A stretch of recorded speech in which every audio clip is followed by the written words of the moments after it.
La claque est monumentale. En Allemagne, le SPD du chancelier Olaf Scholz réalise le plus mauvais score de son histoire aux élections européennes.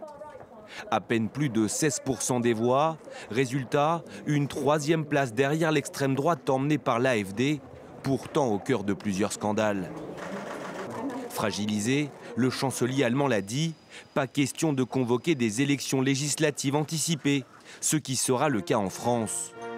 Un pari risqué, annoncé dimanche soir par le président Emmanuel Macron, dont le camp a été battu à plat de couture par le Rassemblement national.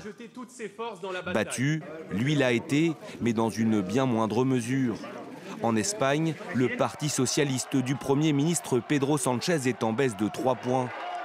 Autour des 30%, il talonne la droite et les 34% du Parti populaire, revenu en force sur le devant de la scène.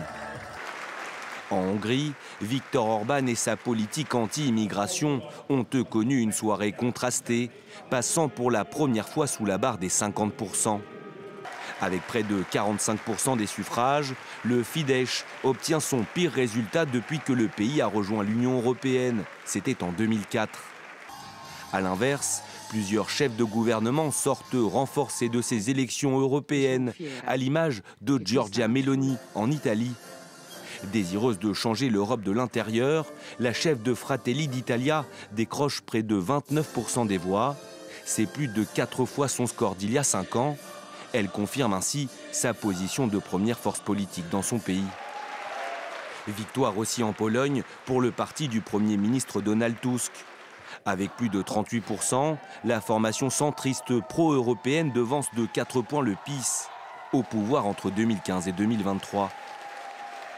Des résultats internes à géométrie variable, ils ne devraient pas néanmoins remettre en cause l'hégémonie des conservateurs, toujours le premier groupe au sein de l'hémicycle européen.